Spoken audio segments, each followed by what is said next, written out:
I was born in Fenton, then Sukako, then Timbawat. Fenton as in how to... Oh, man, yeah. But during the time of apartheid, okay?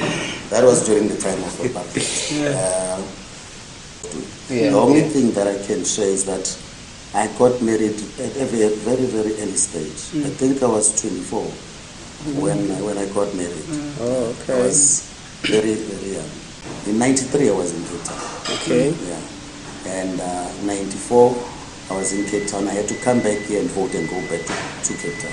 Okay. So the following year, I was in Devon. I stayed in Devon for 2 years. So you I'm not just when I say Cape Town and Devon, I'm not talking about Devon and location. I'm talking about Devon in real, the city itself. So you Cape Town as well. You're living a soft life. Yeah, I was brought up a bit of... Yeah, I'll generalize this, but the viewers can have their opinions about it, but it is my opinion. Yeah. We Africans, we have removed ourselves from what life is. Okay. Yeah. One thing that I'll give as an example, we have put forward what influences life to be good as something that is of importance in a relationship, like money and material things. And any other thing that influences the happiness of a relationship. We have put that forward as a requirement of a relationship. It's this mentality that people out there, or every one of us, think that we need to be constantly happy. Yeah, you are right on that. You can't be constantly happy. No.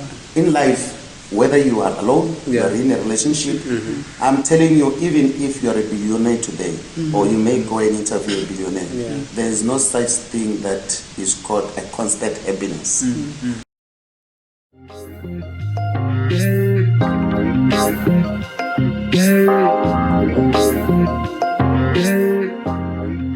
Welcome to another episode of Peace of Mind. I'm here with Baba Lassy, as always. And vandaag we have our guest, my favorite brother, but Sipho. Can you please introduce yourself? Hello everyone, this is Sipho Manana from Tulamash. I'm a local resident and I'm pleased to be here. Thanks. All right, Buffet 2 is another episode of Peace of Mind. You know how we roll. Today we're not 4. We're not even 2, man, as usual. You know, we're used to being 2. We push our thing for like a good hour. We wouldn't even feel that it's an hour. So today we are honored to have our guest, guys. And, you know, as Slim has already introduced the guest has already introduced himself. So, yeah, today we're going to be looking at something we've not talked about, you know, on the show. I don't even think in my wildest dream I thought, you know, at some point we'll be touching on the topic we're going to be touching today, you know. As you know, when we started, we said peace of mind. You know how we roll from the start. We talk about reincarnation, a lot of meditating and all that stuff. Yeah, a whole lot of things. So today we just thought, no, man, you know, Sipho, we met Sipho after we made mention that we started a podcast. And, you know, on the podcast, we talk about everything. And just like today, we are here to not only talk about that one special topic that I know, you know, we plan to come and talk about. We're coming to talk about a whole lot of things. And, like I was saying, it's peace of mind. You know, everything is welcomed here, Sipho. You know, whatever angle you see things from, you should feel free to share your view. And even, you know, in terms of the languages, you know, we don't discriminate. Like I said, if, you know, we don't discriminate. Any language is welcome. Whether you know, you feel like, you know, now you wanna switch to Chivenda. But no hate speech. Hate speech, no hate speech, man, no hate speech. Just that everyone's opinion is welcome. Even the viewers, I think, you know, as we have the comment section below. You know, if you feel like there's something you want to comment on, just, you know, the comment section is the best place to go and voice out your opinion. Here, what we're saying are not facts, are just opinion. I'm saying my opinion. Mr. Slim is saying his own opinion. Even Sipho is also sharing his own views. So don't come and say at the end of the day we're trying to influence other people. We're just sharing our stories. Slim is sharing his story. I'm sharing my story. And today here, Sipho is going to be sharing his story with us. Like I said, when we made mention of the podcast, he said, no, guys, I'm interested. Put me in. Relocate inside. For me. So yeah, guys, today we're gonna be looking at the insights of marriage and divorce, and we're gonna be looking at it from a whole different perspective. I know there are some times where there are some shows where we get to hear marriage and divorce from the wife's perspective, and as men most of the time we feel like we're always left out of the topic. You don't even know how to come in. You're always hearing marriage from the perspective of the wife. So today we have our own brother here, Sipho. He said, no, guys, when you have a spot, put me in. I want to come and share some experience with you on marriage, divorce. So yeah, man, you can add something. You can add something before we punch into the questions, and before we punch into some of the questions. Yeah, so I think we're gonna start with the first question, Sipho. Can you tell us a little bit about your experience when it comes to marriage and divorce? Two people committing with each other, and at some point, life happens. There's no one who can shy away from that. So can you share a little bit with us, with your experience when it comes to marriage and divorce? All right, thanks. That's a very sensitive issue and topic to talk about generally. It's one issue that most men wouldn't want to discuss or talk about or dwell much into it. For instance, or in my opinion, or something that I believe in is this. People, when they get to a point of marriage, they think that is a starting point of life. Whereas in reality, or let me correct that. They think it's the end of life. When they get to a stage of marriage, they think that is they've achieved. They have reached whatever it is that they wanted to reach in life. Whereas in marriage, when you commit yourself and want to get married, that is the starting point of life. It's not the end of it. It is the real starting point. Because before you get into marriage, you'll be dating before. And when you date, then if you're dating somebody that you're committed to, and that person is committed to you as well, you get to a point where you discuss marriage. And at that particular point in time, when you commit to a marriage, you look back and think that no, we are from far. Now we have reached a point where we have to get to the end result of the dating part. Whereas the dating part and everything in the dating part starts from the commitment of marriage. So that's how I see it. That's how I view marriage. Marriage is the starting point of the dating part. Where you were dating, you were actually starting to or trying to know each other's weakness and everything about your commitment or your relationship. You were actually getting to know one another. Hence, I would actually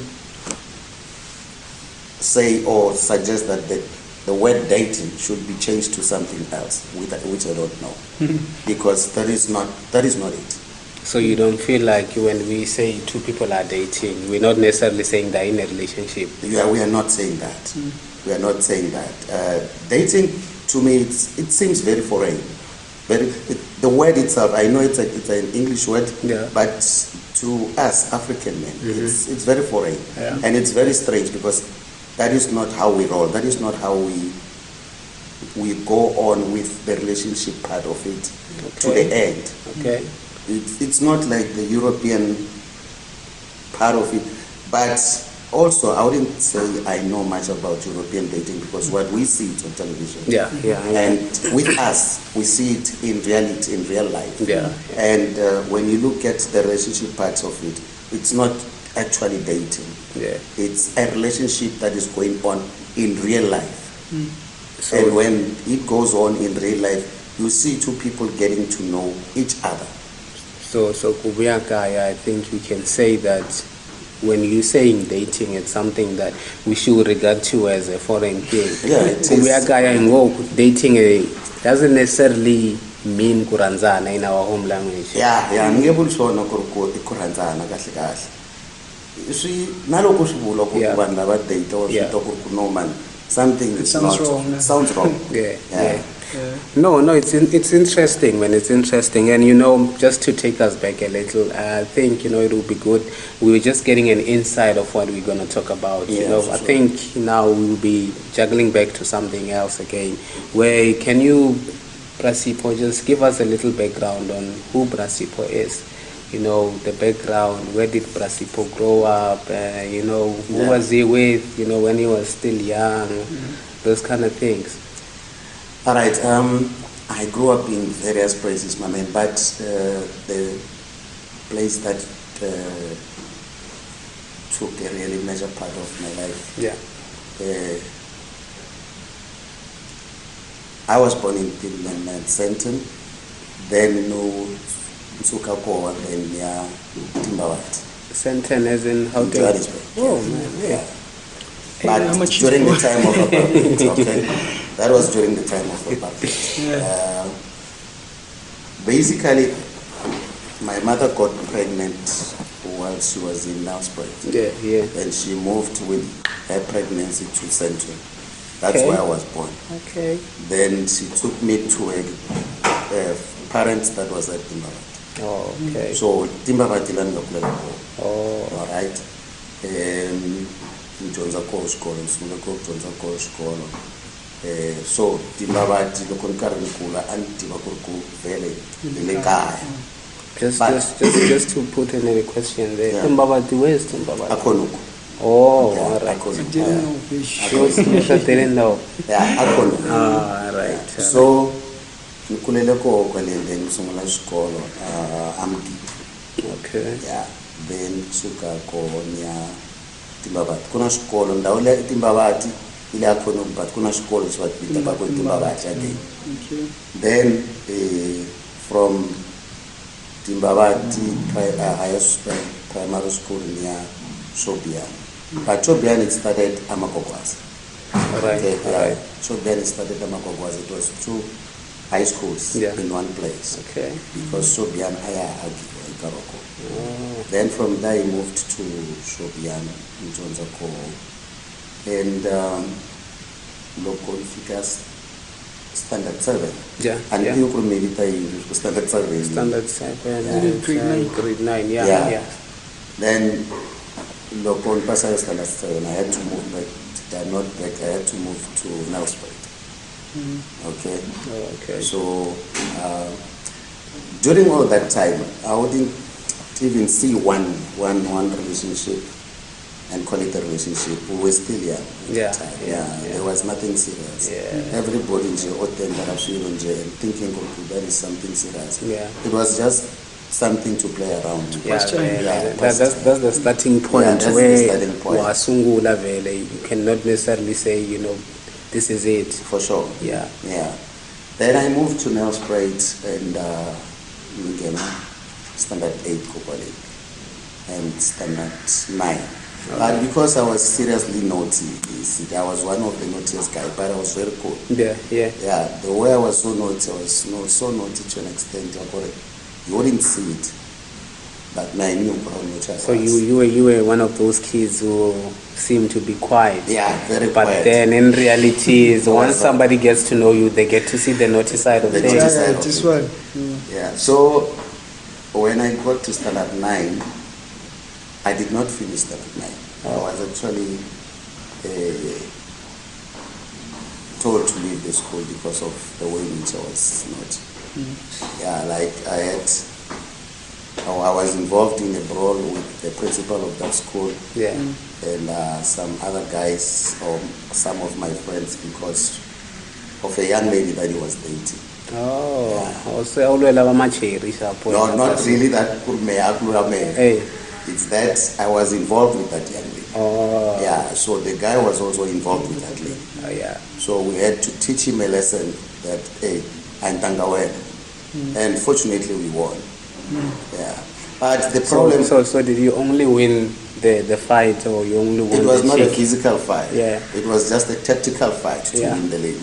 So that you should not even see who's doing it. Oh. Yeah. So it was done in a very clever way.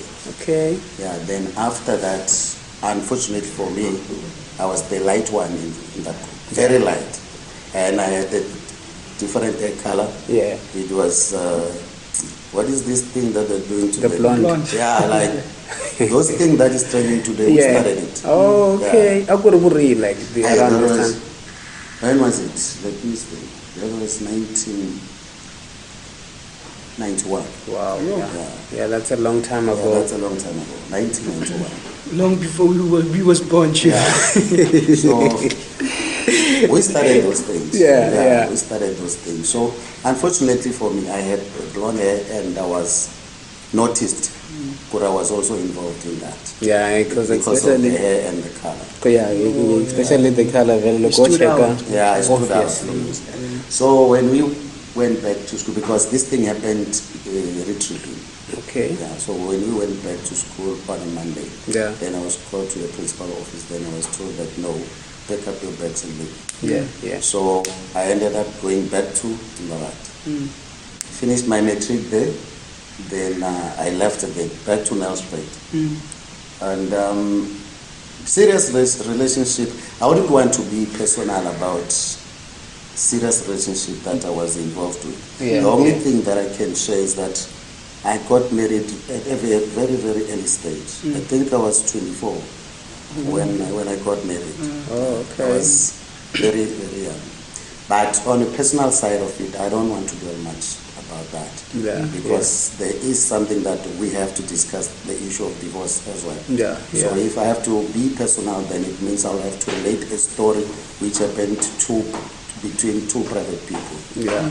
So I don't want to hurt anyone. Let me just be general. Meaning that your views are gonna be more subjective. Subjective, and I don't want that. Yeah, you want them to be generic, and then Yeah. everyone can relate. It's something that everyone goes through when we say, I've went through divorce. This is what happens in a divorce. This is not necessarily what I as an individual think I went through. For sure. Or what the other person, I feel like the other person went through. Yeah.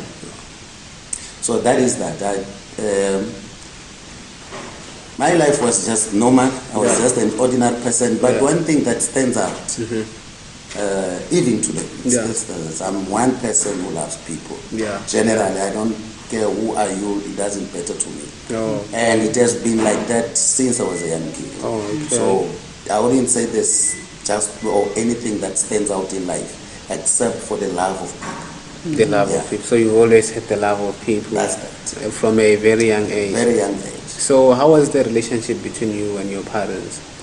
It was, with my mother, it was something beautiful. Yeah. With my mother, it was something beautiful. And then one thing that you did well by bringing up that question. Yeah. I know South Africa because of my mother. Yeah. I stayed in Cape Town for 2 years. That was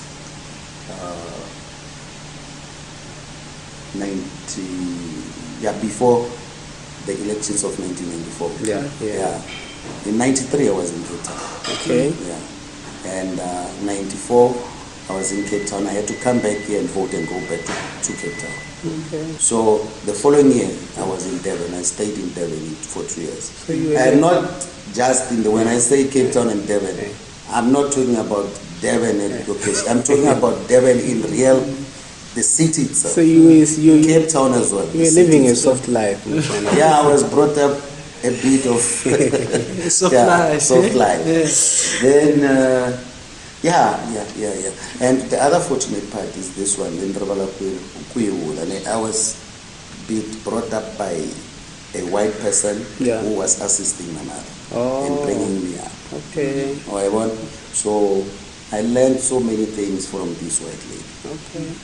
She's still alive even today. We still talk even today. Yeah. So she's one of the person who opened my eyes to so many things. But if we were to ask from those so many things that you learned from her, what is the one thing that you feel like this one stands out, like from all of the things that you learned from her? Very interesting. During those days, Yeah. it was considered to be of importance when you could speak English eloquently. I was one of the standing out persons. Yeah. During those times. Yeah. Yeah, like I'll tell you where that led to. Come at a young age, I think I know probably 13, 14. Okay. And I was still maybe in primary. Yeah, But yeah. I could speak English very well. Yeah. Yeah. And that led to my first job. Okay. Because when I got, after I matriculated, I got a job at the shopping center, and that shopping center was called Score Supermarket. Score next. Yeah. Where there is Boxer now, it was Score. Okay. All right. And they came at a certain day, there came a certain guy, he was a magistrate. Yeah. So I had to serve him and to assist him in that show. Oh. So he greeted me, I greeted him back, and we had a conversation there. I don't remember what the conversation was about. Yeah. So the guy was so, like, I wouldn't say shocked. Yeah. He was just like stunned as to who is this young man. He went away, he came back the following day, we had a conversation, and the third day when he came by, he said, man, look, I want you to apply for a job at the magistrate office. And I tell you, they will employ you. Yeah. And I did that. Yeah. And I was employed Okay. on the spot. Okay. You know, what you're saying goes back to something that was recently debated a lot on Twitter, to be specific. You Yeah. know, someone was saying, you know, sometimes having good English can be of importance. And, you know, a lot of people were like, no, man, you know, English is no longer as valued as before. It's just a language. So it goes back to that saying, because the guy was basically saying, you know, sometimes you need to invest the education of your kids in good school. Send your kids to good school where they're going to learn good English, because there comes a point where you miss a certain opportunity because your English wasn't as good as they wanted. And back then, when you say you could be able to speak English properly or fluently at such a young age, it also goes to, you know, Africans. A lot of people had to learn Afrikaans at that age. And that's why now, even today, when you go around, a lot of the old people, Africans, they know it and fluently. Some of them will even claim to speak it more better than the Afrikaners themselves. So the language thing is, you know, it's still something else. It's still something else. So when you say that, you know, at that point where you were working at SCORE, and then you met that certain gentleman who, you know, you ended up working with him or assisting him, what were your duties there?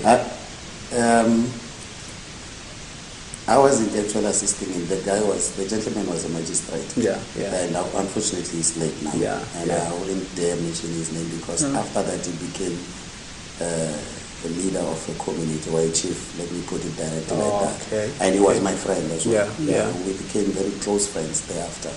So my key duties there, it was to interpret criminal cases, from any vernac into English. And I became very good at that in a very short space of time. And when I got employed, when I was introduced to criminal law, or when I was introduced there as an interpreter, it was tough. It was tough. With the good English that I had in me, it was one of the toughest things I've ever seen in life, because in courts they use procedure. Because of my lack of knowledge in procedure, I had to struggle for two weeks. But thereafter, it was everybody they wanted to work with me. Because it was okay then.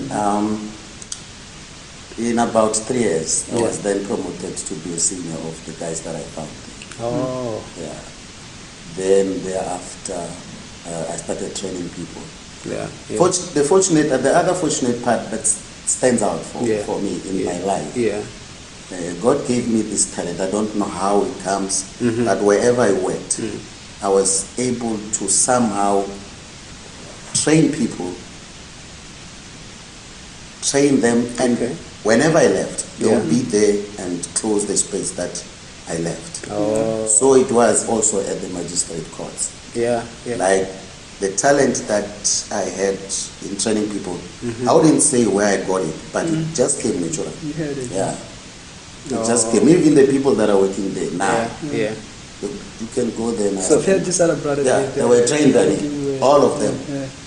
So it was one of the things, or it is still one of the things that stands out in life. I think it also goes back to the point where you mentioned that you have some love, the love of people. That's something that has always been with you for a very long time. So even now, I think when you have to work with people, it becomes very simple because immediately when you love the people and you love what you do, it becomes easier for you to transfer the skill to someone else that even when you are not there, that someone will not struggle to do what you are doing because you don't even withhold some information. Because what happens today is there are some people who, when you work with them, they give you some info and keep some info because they are scared that at some point you might end up being better than them. For sure. So that's one thing that happens a lot in the workplace. You know, a lot of people have experienced this, and just to move on to the next question, I think. So on this one, what do you think are some of the biggest challenges couples face in maintaining a successful marriage? Oh, my man, today there are so many challenges. But what stands out in so many relationships that we all observe, it's the removal of ourselves as people in anything that we're involved in. Yeah. More especially in relationship. Yeah. I'll generalize this, but the viewers can have their opinions about it, but it is my opinion. Yeah. We Africans, we have removed ourselves from what life is. Okay. Yeah. What life is something, you would call it, if I were to call it with a dark name, I would say it's a beast. Life. Yeah. It's life itself, it's a beast. But if I have to put it in a very clean way, life is a gift given by God. Yeah. And it is full of it's so full of signs. But those signs are not clear to us. Those signs, you have to look for the signs of life yourself. So what makes relationships to be so more confusing and so strange today is that we have removed ourselves of being ourselves. Okay. Yeah. One thing that I'll give as an example, we have put forward what influences life to be good as something that is of importance in a relationship, like money and material things. And any other thing that influences the happiness of a relationship. We have put that forward as a requirement of a relationship. Whereas, when you look at it, all those things should not be a requirement. It should be... Let me say something before I get to that. There is a narration, or there is this concept. It's not even a concept. There is this mentality that people out there, or every one of us, think that we need to be constantly happy. Yeah, you are right on that. You can't be constantly happy. No. In life, whether you are alone, you are in a relationship, I'm telling you, even if you are a billionaire today, or you may go and interview a billionaire, there is no such thing that is called a constant happiness. So, by bringing all those influences, those influential things into a relationship, you think that you'll be constantly happy. Without those things, then your relationship cannot work. So until we remove the influential things of life, whatever we call as material that influence or enhance a relationship, until we remove that, then we are not going to actually see a happy relationship or a relationship that is going to work. Yeah. Another thing we should not also forget,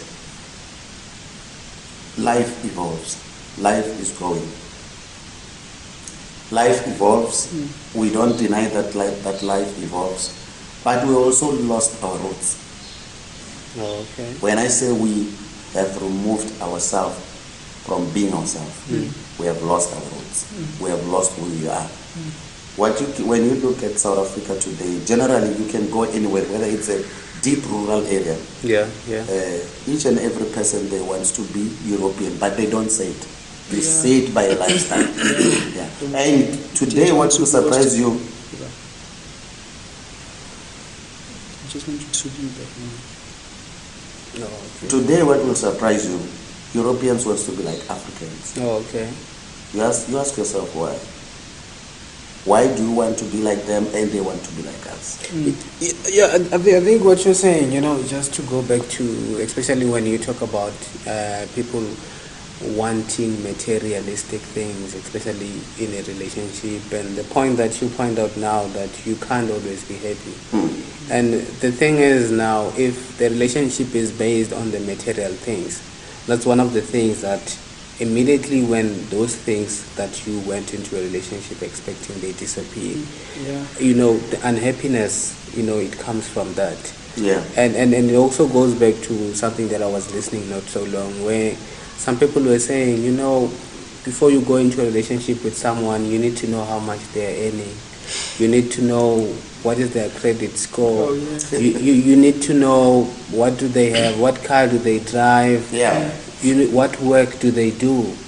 So then you go. The modern world. Yeah, you go on and look at that, and then you say, does it? I was still saying, when I was looking at that, I felt like it's taking the love outside of so many relationships, because we are now going to the point where a relationship is about the kind of money, the amount of money that someone has. It's also about the cars that someone drives. It's also about maybe the kind of school you went to, the kind of qualification you have, and then now you start asking yourself for that. Is there love in that kind of relationship?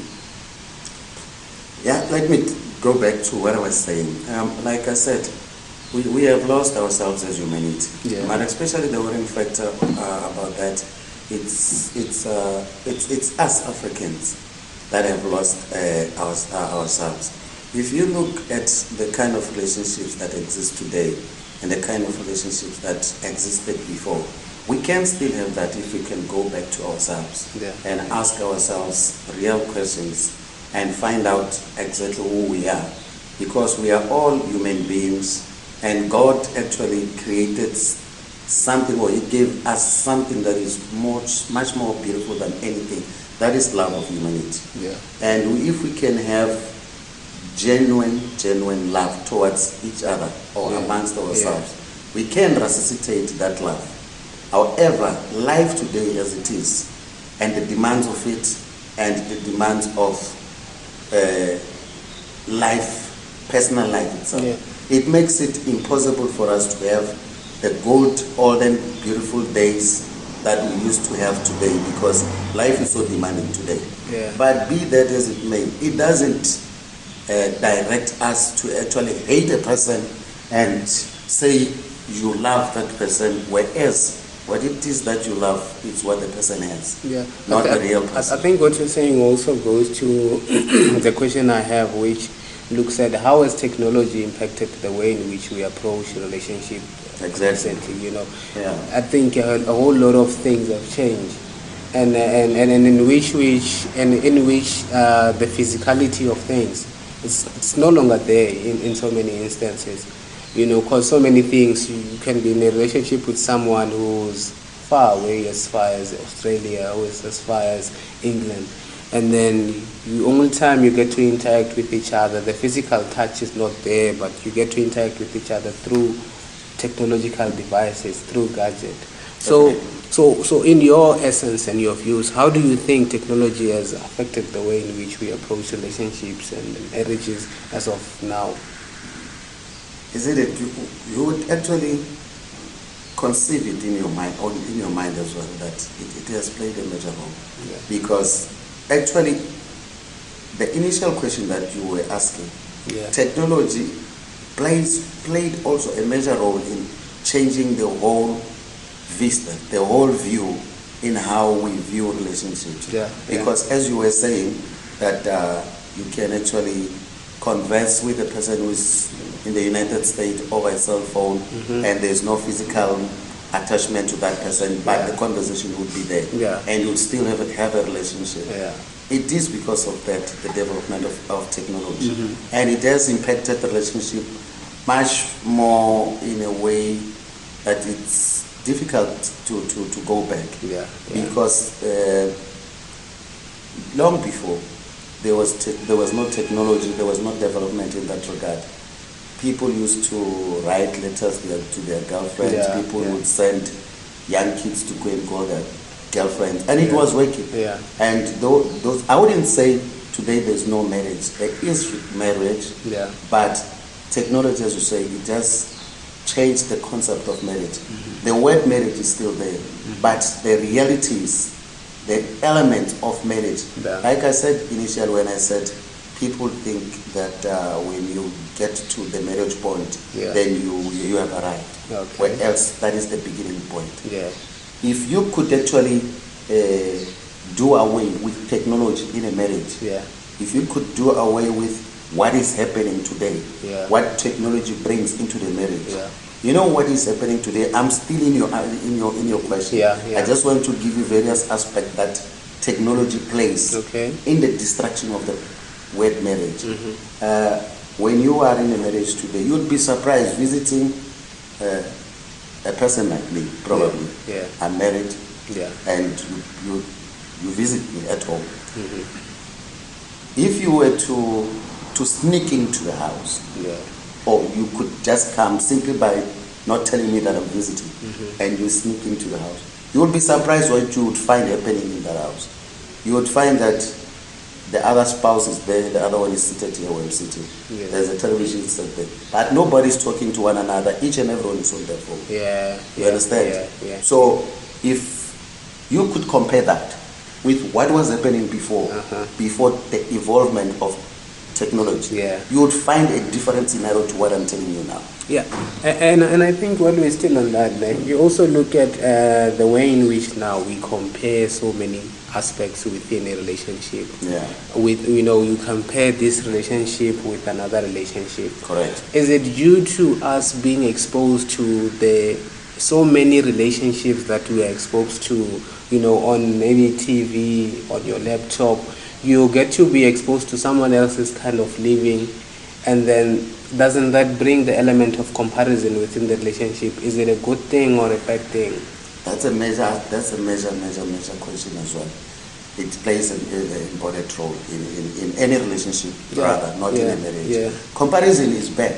It's very bad in any relationship, whether it's a simple general friendship between myself and Yeah. yourself. Yeah. Not only in a marriage, but it completely destroys marriage and a relationship between a woman and a man. Yeah. Because I've learned another thing not so long ago that, but what I want to get to, I am of the view that it's not only done by women. Yeah. It is generally done by both genders. Men compare as well. Yeah, a lot. Yeah, A lot. women compare as well. A lot. And the one thing that men compare a lot is the looks of the women, Exactly. and the physical appearance of Exactly. the women. And let me bring in another aspect into this topic we're talking about. Yeah. I used to have a principle that I was going with, or that was always at the back of my mind when I would converse or get a chance to speak to a woman. Yeah. Yeah. And at a very early age of my Yeah. life. And that used to drive me, and it certainly gotten me to the stage that I am today. Yeah. This principle was that when you look at a woman as a man, look behind her face, look beyond her face.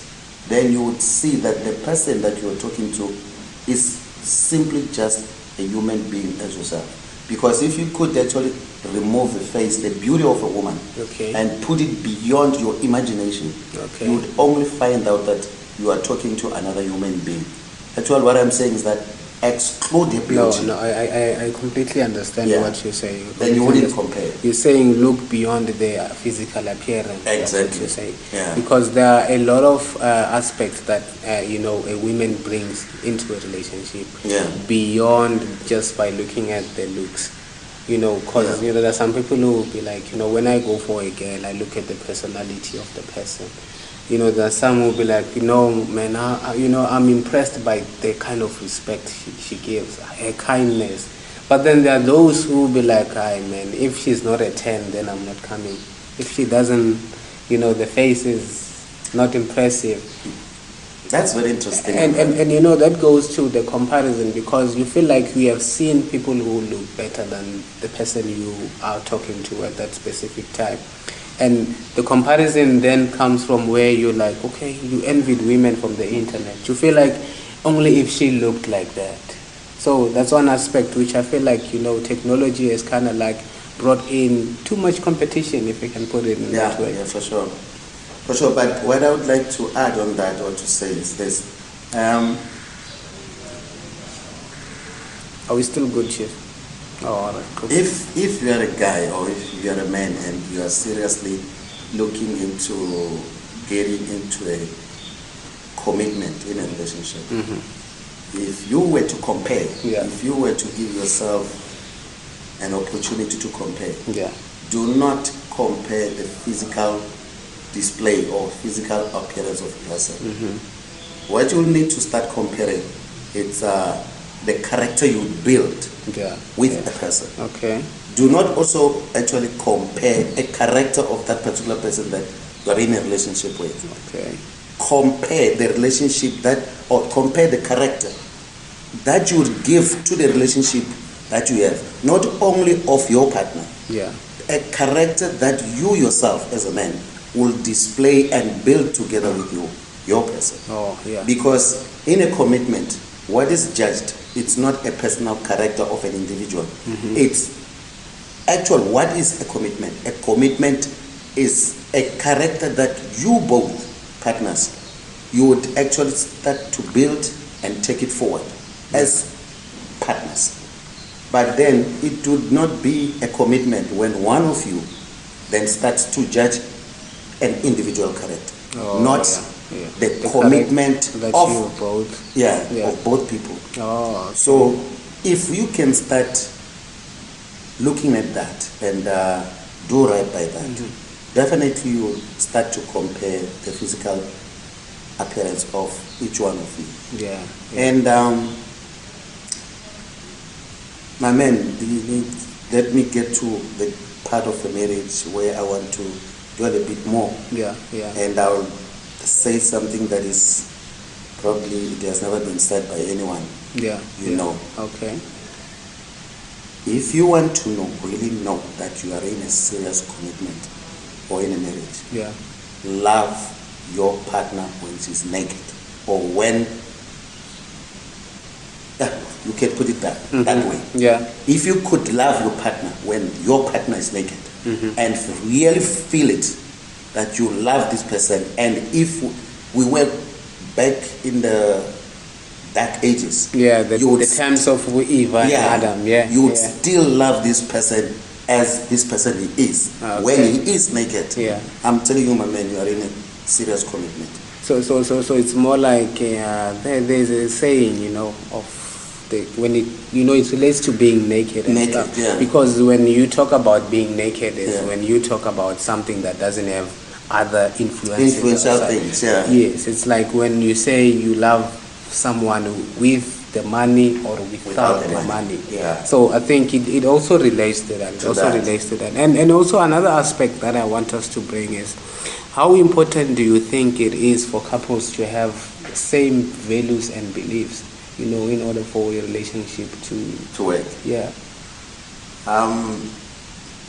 I don't think it's necessary for them to have same values and beliefs, except for one thing. There is one one value and view, not many. Yeah. For me, it's only one. Yeah. If you as partners could believe in something that guides your life, Okay. and you find that you actually share that particular thing, Yeah. it would be lovely. For example, let me put a very good example on that. Yeah. If you were partners and you both believe in God, Yeah. that would be good. Okay. I've never seen a relationship that works and lasts forever, that believes in a knockout. Okay. I've never seen a relationship that works and lasted, that believed in certain earth forces. You know, what you're saying also comes back, I'm somebody who picks up a whole lot of things from Right. so many places, Yeah. and, most of the things that I pick up, I know will end up coming with someone who's going to say the very same thing. Yeah. You find that those weren't really my views. Those Yeah. were someone else's views. Yeah. So, in this case, it's what you're saying now. Someone was saying, a relationship between somebody who believes in Christ, who is a Christian, and somebody who believes in African spirituality, that relationship can never work. Yeah. So it comes back to the thing that you're saying now, Yeah. that you feel like it's very difficult for two people who believe in different things to kind of like come together and want to build one thing. Yeah. Although some people were of the view that, if it is like that, the relationship can still work. The wife can do her own thing at her own time, and as the guy can do his own thing at his own time. But I feel like at some point there's a conflict in between the two parties. And it relates to what you're just saying now. For a relationship to work, if the man is a Christian, then the lady also, if she believes in other gods or other kind of spirituality, it becomes very difficult for there to be cooperation within the family. Exactly. Because you find one time, if maybe I believe in African spirituality, there has to be those rituals and stuff. They have to start slaughtering cows there. When in your culture or the religion that you are of doesn't believe in those kind of things, then the conflict is there. Yeah, for sure. And at some point, I feel like it discourages the other person. Yeah, for sure. So I don't know of what view are you from that. Let me take it further in what you have just said. If I were in a relationship with my partner, she may have hold a political different view. That doesn't matter in a relationship. Yeah. That actually makes the relationship to be more very interesting, because you will discuss that in a playful way or in a serious way. Wherever it goes, it's fine. But when it comes to the values of the marriage itself, in terms of beliefs, of what is both driving you as people in a relationship or in a partnership or in a marriage, it is very important.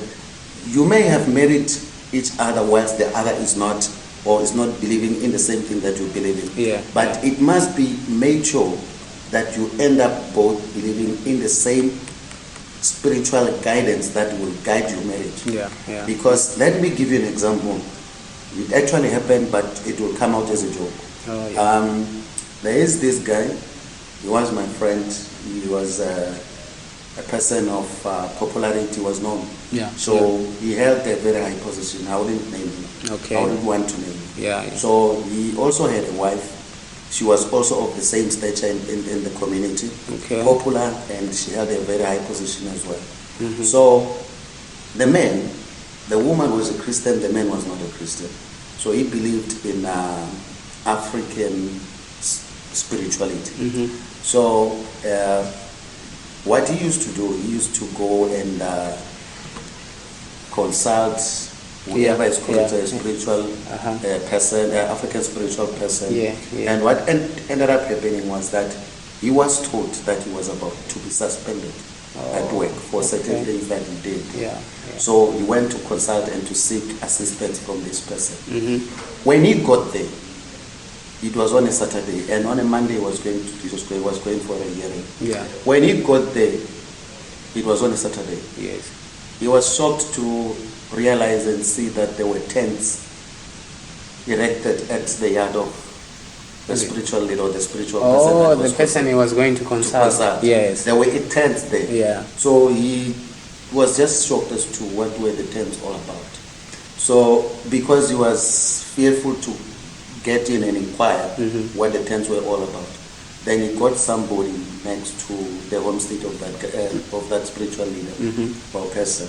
He inquired as to what was happening, and the guy told him that no, the owner of the family or the owner of the house passed on. Yeah. So who is he going to consult? Yes, so now you must go face the music. He was going to the music. But if you believe in something that is not a human being that passes on at any time, because a human being dies at any time. Yeah. But if you believe that in something, I'm not saying God, I believe in God, I believe in Christ. I'm not saying people should believe in Christ. They should believe in something that doesn't die. Okay. Yeah, that is what I'm saying. No. So the other views I don't have, the other values and views in a relationship, Yeah. I don't have any problem with those because it makes the relationship and commitment to be more interesting. Oh. The most important thing for me is the spiritual guidance of a particular relationship or marriage. That is what makes me. No. I think it also leads us to the next point that I wanted to bring. Yeah. As someone who was married, then you divorced, and then you are married, you have remarried again. Yeah. What are some of the challenges that we men face, in relationships that ends up leading to divorce? I mean, that is the most painful. Because like I was saying at the start, there is a notion that we get to hear divorce and marriage from the wife's perspective in a lot of marriages that have ended. A lot of men don't like coming out and giving advice on these kind of things where they tackle the big cat or the big elephant in the room, where they'll be like, these are some of the challenges that we men face in a relationship. And these are the challenges that we, end up leading us to divorces in a relationship. All right. I'll speak of two individuals. Yes. When it comes to a divorce, Yeah. You'll understand why. Mm-hmm. In a marriage, as a man, you need not to be selfish. I'll speak of a selfish person Okay. and of a person who's not selfish. Yeah, A yeah. person who understands who he is. Because selfish people do not understand who they are. Yeah, that's true. So in a marriage, I'm talking about divorce, right? Yeah. But I just want to tell you what it is that most often leads to that part. Yeah. What most often leads to that part of a divorce is actually removing oneself from a blame. Okay. Yeah. If you are in a marriage, you have two people combined to be one by God, and also combined by one by virtue of that marriage. Okay. So whenever anything happens that is problematic in your relationship or in your marriage, you as a person, you should actually, you as partners in that marriage, Yeah. no one from you should remove herself or himself from a particular challenge or a problem that is actually challenging the marriage. Okay. But if you are going to individualize a problem that is actually challenging your marriage, that is where a problem is going to happen, and that is what I call selfish people. So that's where the selfishness comes from. So where you find a person who's not selfish, who attacks or charges at these challenges, not as an individual, but as partners who are in a commitment, and they wish to see their commitment last to the death part. They then charge at this problem, being partners, not as an individual. Yeah. Moreover, what I'm saying is, what leads to divorces, and that is the most painful part of a marriage. Yeah. Do not be fooled, it's the most painful part of a marriage. It's that people in that particular kind of a partnership, individually, they remove themselves when there is a challenge. Yeah. What I'm saying by that, I'm saying this, they put a blame on the next person. Oh. That's what I'm saying. Okay. You put a blame on your wife, that is the cause of these problems. You put the wife put the blame on the husband, is the cause of the problems. And once you put a blame, these problems are not then challenged accordingly in terms of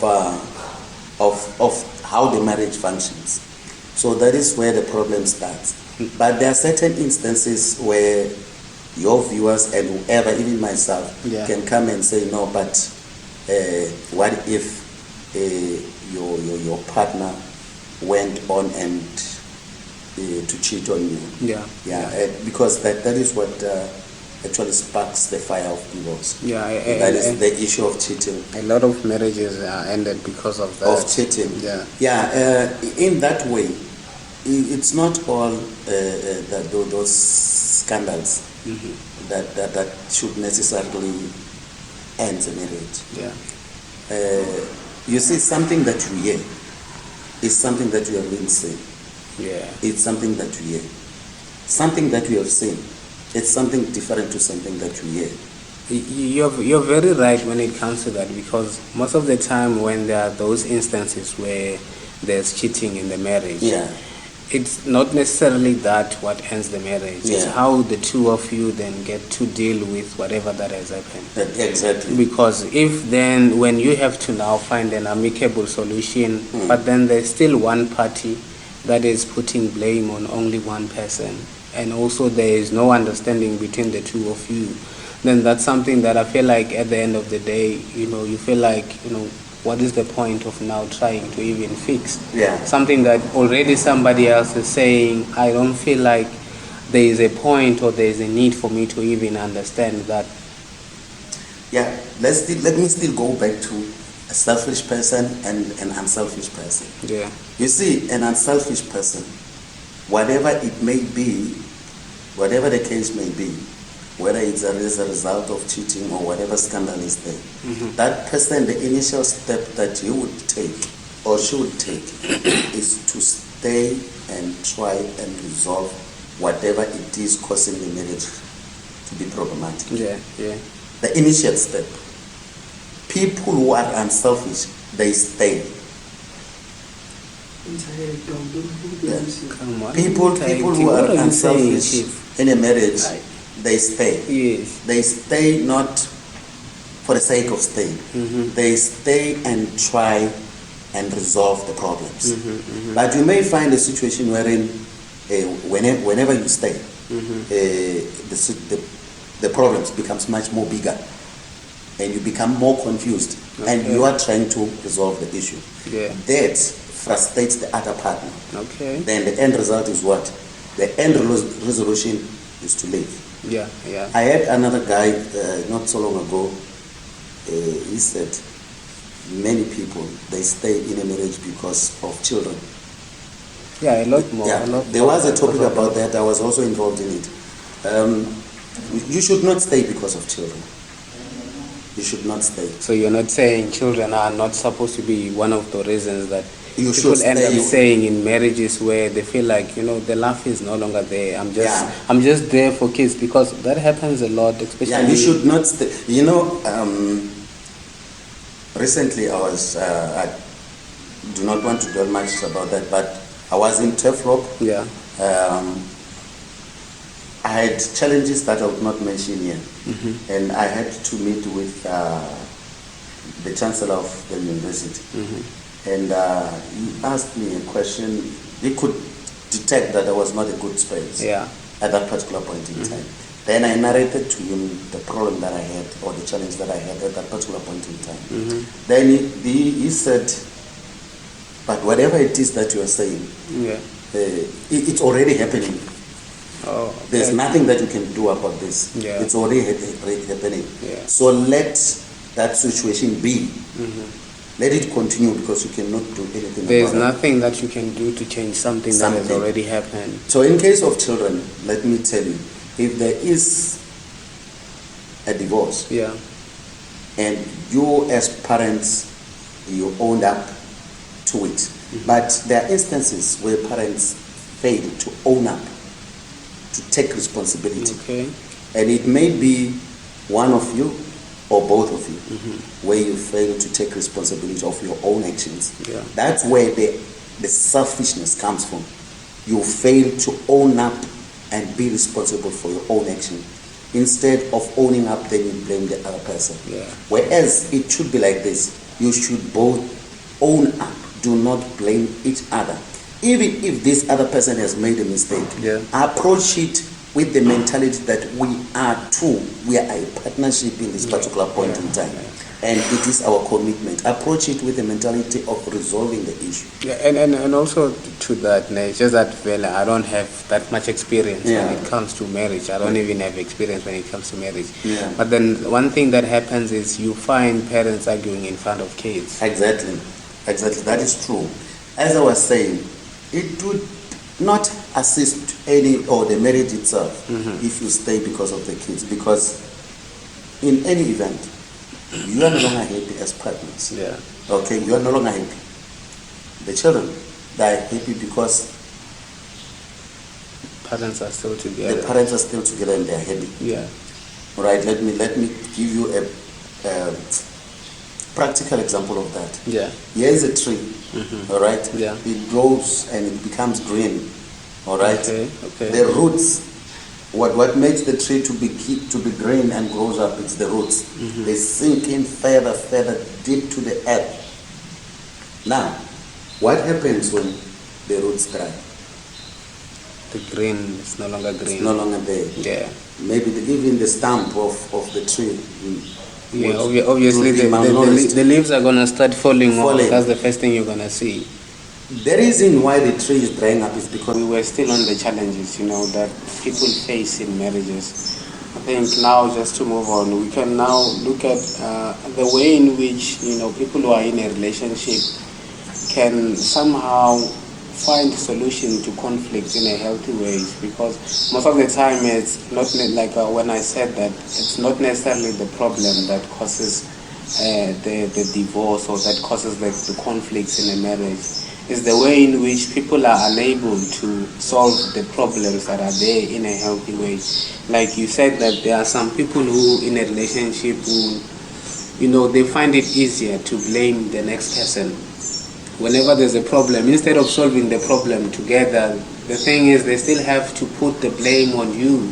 And when you now have to solve the problem, it becomes very difficult because maybe it wasn't even you to begin with. It's just that is their go-to, that is their scapegoat of saying we can solve the problem in a healthy manner, but I am choosing to do what? To blame you, the next person.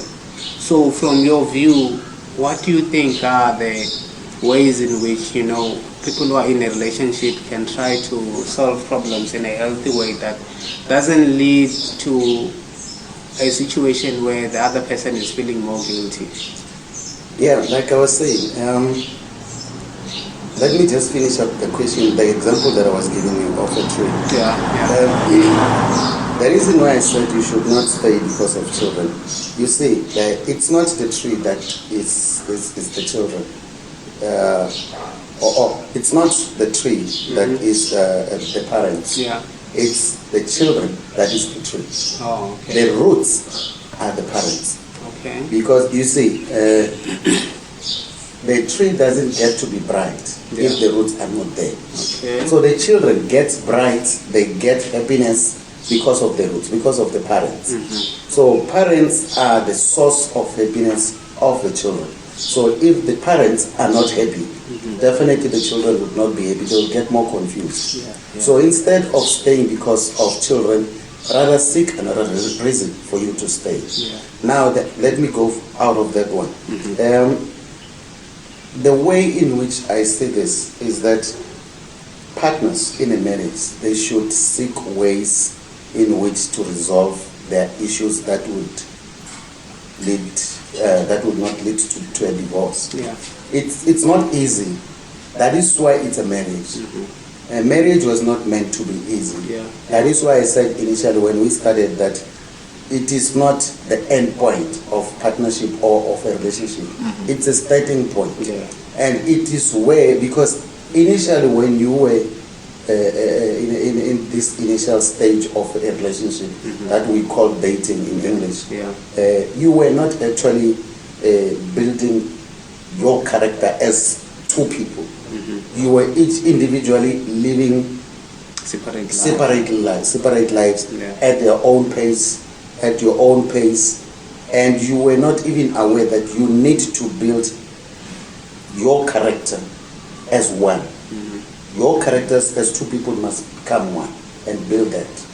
So that even when it's time to resolve problems, you know that you're not leaving certain things for someone else to come and try to solve. Exactly. Because immediately when you build that up, you build a character of your marriage, and that involves yourself and your partner. Yeah. Then that character becomes one character. It will be easy for you to solve whatever challenge that you have. And let me tell you something that I've seen or that I've witnessed generally in life. People who are seriously cowards in marriage, it's men.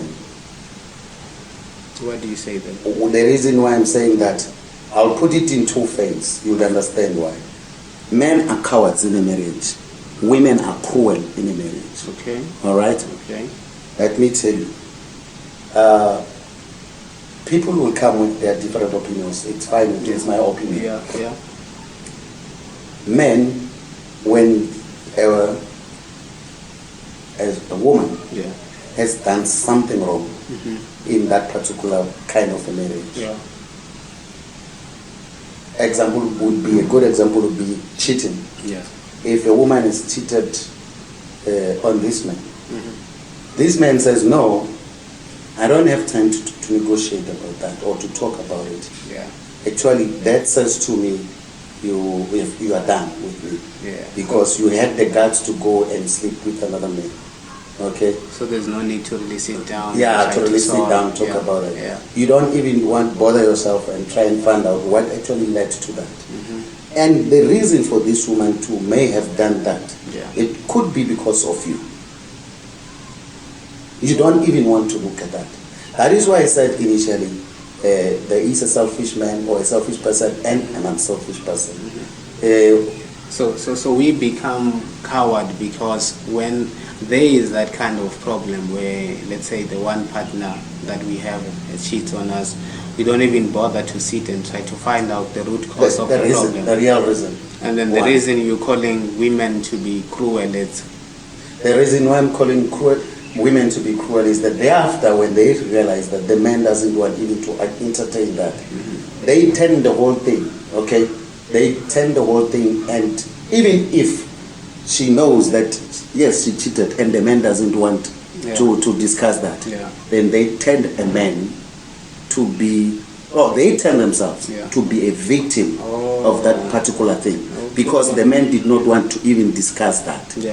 Or where a man, a real unselfish man, when he's approached by certain challenges of that kind, he would actually give himself time. If you remember, I said earlier on, there is certain things that you see with your eyes. There are certain things that you hear. You would find that the kind of cheating that these people would be challenged with, it's something that the man had. Okay. Then he cowered off. He's coward to entertain that. To even try to reason, to find the reason behind. But he did not see that. Okay. He was told. And when you are told, why don't you give yourself time to listen to this other, even if you have facts. You were told, but you have facts. But there's nothing that becomes fact from being told. Factual things is something that you see. So even if you are told and you know that this is the truth, try and approach it in a way that you give your partner an ear, because you are there in that partnership or in that marriage as one. So you try and find out what might have been the reason for you to do this. You may find that you are the reason. Women, let me finish this. Women, we don't, in a marriage, we don't expect our partners to cheat. But they do expect us to cheat as men, because it is a common known thing that men normally they cheat. Why don't we apply the same thing to women? and expect them to cheat because we are human beings, both of us. Yeah, yeah. No, I get the point you're making. I get Yeah. the point you're making. But then when we, like, the point you're trying to make is that when it comes to us men, we shy away from the truth. The truth. We shy away from why certain things happen. Yeah. And most of the time we are scared to confront Issues our women on issues that we have had outside. We'd Yeah. rather take the word from the street Yeah. than to confront the women. Exactly. And I think I understand you. But then what do you think leads men to end up having that kind of mentality where they feel like, immediately when they hear certain news about the women, or they hear that the women has cheated or the women has done this kind of thing, what is it that makes us men not to approach it in a manner where we want to find the reason behind? It is because of our own doings. Really, look, if you can, the real meaning of cheating. You know what is cheating. Yeah. It's doing something in secret that you do not want the other person to know. So what It's like you are in a classroom, Yeah. and you are writing an exam, Mhm. and you are cheating there. Yeah. You do not want the examiner to know that you are cheating. Yeah. So it's the same thing. So the real thing that makes us not to approach these people, Yeah. it's because we know ourselves that what we are doing is wrong, and because you know and you are fearful of it, Yeah. you do not want your partner to do the same thing. So what basically happens is, because you're already cheating, We are already it cheating. becomes difficult for you to approach your women and confront the women for cheating. Exactly. Because you know how wrong it is. Yeah. You know how wrong it is. But then when it is women now doing the confronting, or when women are the ones who find that the gent is the one who was cheating, if they find it easier to confront you, what do you think makes it so simple for them to confront men most of the time when they find out that, okay, the man is the one who was cheating, and without even looking for second opinion from outside? A lot of the time is they will approach you directly. I would say such people are very loving people, although the end result may be good or bad. But if she has the guts to talk about it and approach the man, Yeah. and she's open to talk about it and Yeah. find out the reason why you're doing it. Yeah. Because the reason why she approaches you, or why she would approach you, Yeah. is to find out reasons why you're doing it. Yeah. It may be that she's not enough for you, or she's doing so, or she's lacking somewhere. And because there's not enough communication in the relationship, there's some things or certain things that are lacking. Yeah. And you as a man, you need to go and get it out there. But one thing that forces that, where you realize or come to it, even thinking that there is something lacking in that relationship, it would not be because of you.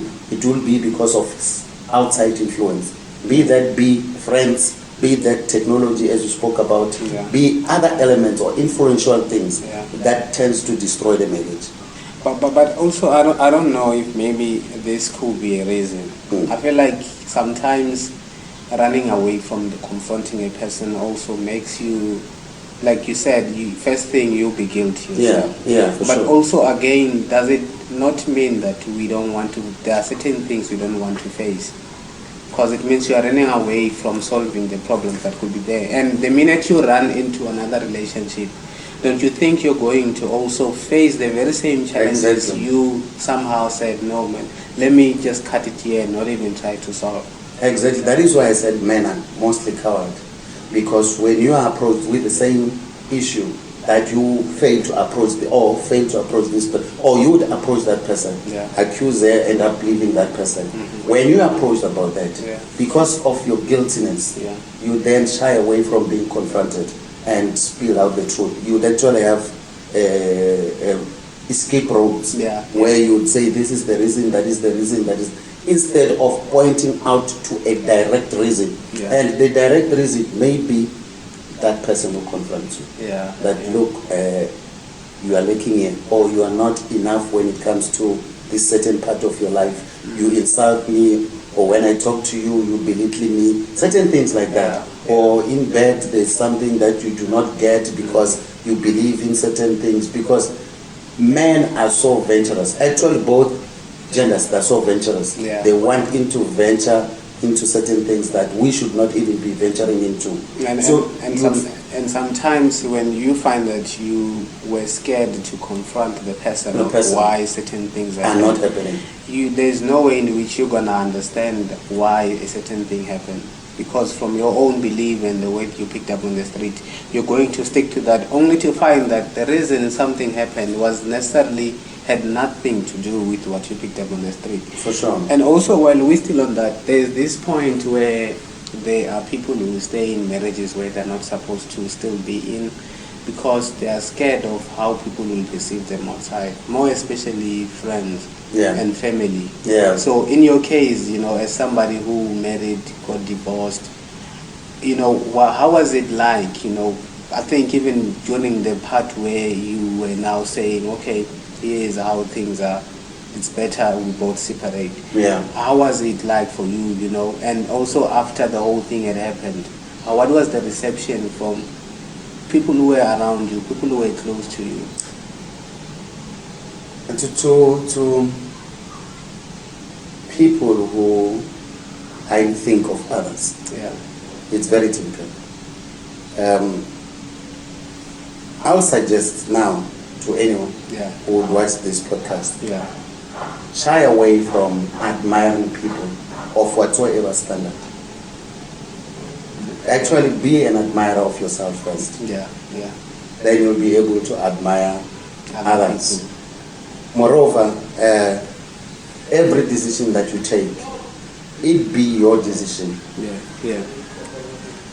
Do not even bother yourself to care to know what people think about your decision. Okay?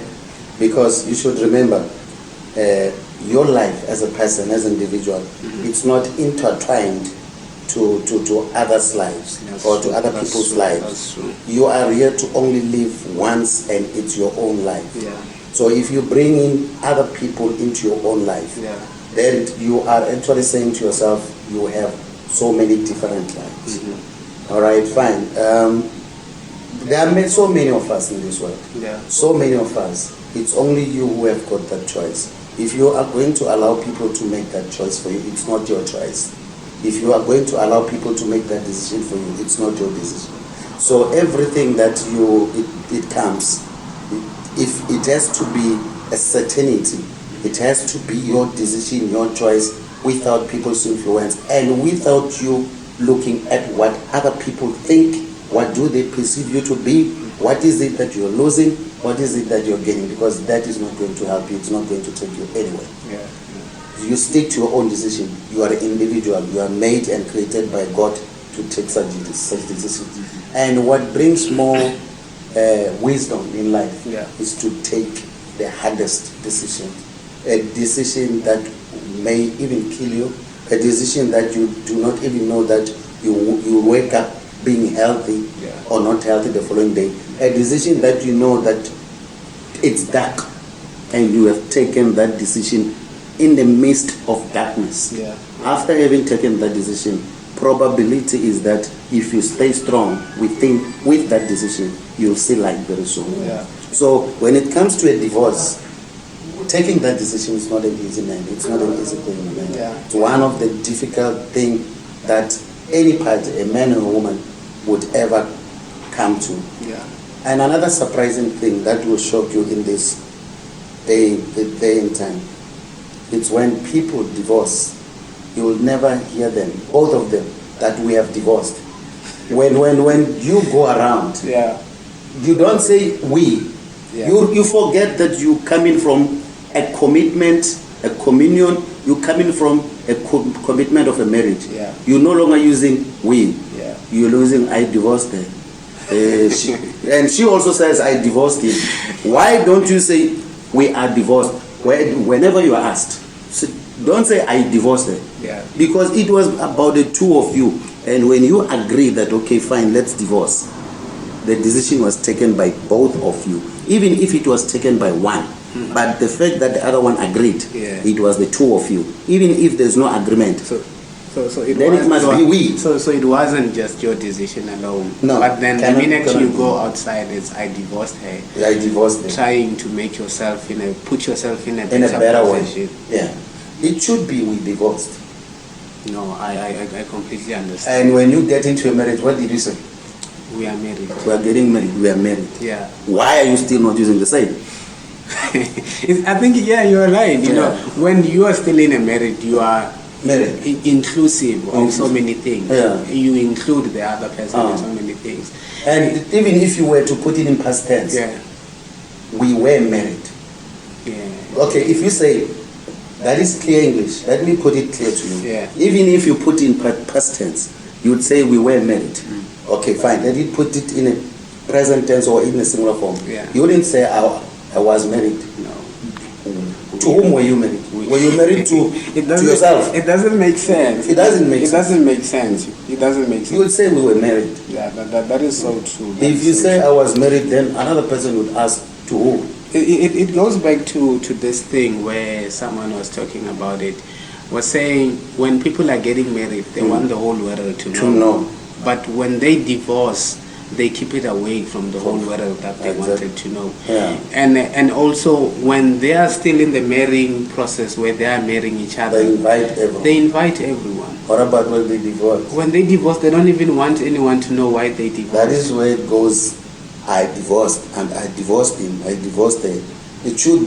We are divorced to show that you are from a serious commitment, which was a marriage. Yeah. And remember, my man, I used to say this to people that I always chill with or wait time with. Yeah. I always say this: marriage was not created by men. Mm-hmm. Marriage is a gift from God. So is life. Yeah. So never fool. Anybody should not fool himself and say marriage is a man-made thing. Yeah. Marriage is a gift from God. Yeah. And it also stated somewhere in the book of life, Okay. that not all people are going to get married. Not all, not everyone. That's true. I Yeah. know someone. So to get by married. that statement alone, it tells you that is a clear gift from God. Yeah, yeah. So it should be respected from the beginning to the end. Yeah, And- I clearly understand you on that. Yeah. Another scary thing, Yeah. it's because marriage has also, the Bible has also prescripts, Yeah. principles. That shows you how scary and how painful it is to get to a divorce, because the Bible has it. Yeah.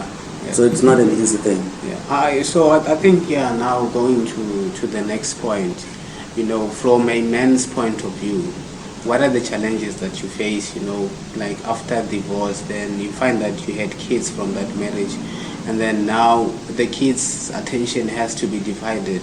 They have to spend time with their mom, some have to come and spend time with you. What are the challenges that we as men, or you as a man, have faced when it comes to co-parenting? I would like to dwell much on that subject. However, if there was a way I could remove myself from that situation, I would actually put that into detail, so that everyone would understand. To me, it's a very sensitive one. However, due to the diabolical environment that we are living in today, anything happens. It's so painful, to see children who are going through that. Yeah. You see, the first people who heal from a divorce would be the parents. Yeah. Because they are adults and they are responsible. Yeah. And it's not easy for them to heal, but eventually they will heal. Yeah. From each other, from whatever it is that has happened. Yeah. But remember, the children do not know exactly what it is that you guys you were challenged with that made you to go your separate ways or to divorce. Yeah. The uncivilized manner that we Africans are, which the Europeans are doing better, is this: when they get to a point where they are divorcing, they sit down their children, all right? Yeah. Explain to them what it is that is leading to this divorce, and what it is that hurts them the most that makes them to be unable to stay together anymore. Yeah. So the children of both parties in a European probably marriage, Yeah. they are aware that these people are going their separate ways because of these reasons and that reason. So we Africans, we do not really respect our children enough to tell them that. But also, I understand that our standpoint or where we come from, it has to do with morals. Our morals, the way in which we were brought up, Yeah. is that children need not to know what parents knows. But it is a time wherein we need to be inclusive of them. They need to know what are the reasons why you guys going your separate ways. So we're still lacking there. But I'm not saying that can help. Yeah. Because children are seriously sensitive beings. And I'm telling you, today, when parents divorce, it's like you have thrown your children into a frying pan or a frying pot. And whatever it is that will pull them out from that, only God knows. Because the most people who feel the pinch and the pain of divorce is the children. And one of the reasons that made me to mention diabolic, the word diabolic, this world, my man, today, the world itself, it's full of unfriendly spirits and unfriendly atmosphere. And you'd be lucky if you come out from a divorce and you've got children and your children still love you. Yeah, I've seen that. You'd be lucky. A lot more. That is caused not only because of the lack of explanation. Yeah. It's caused because of the concept that I call here the selfish and the unselfish. Yeah.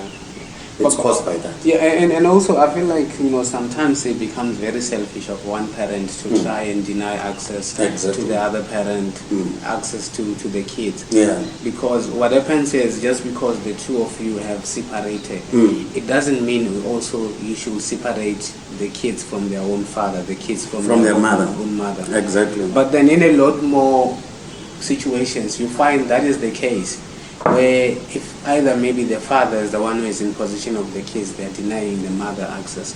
If the mother is the one who is in possession of the kids, they are denying the father access to the kids.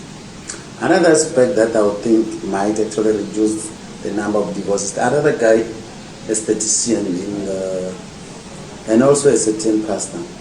Yeah. He says the rate of divorce today is almost much more higher, closer to a death rate, a divorce rate today. Yeah.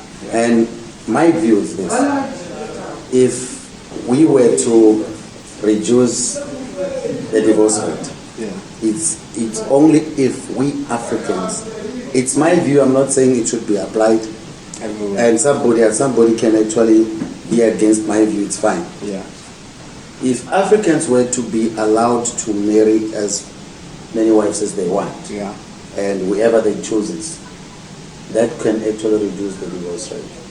So you're saying, in actual sense, if we were to go back to the way things were done, back then by our forefathers and everyone else, you think that can reduce the rate of divorce? Exactly.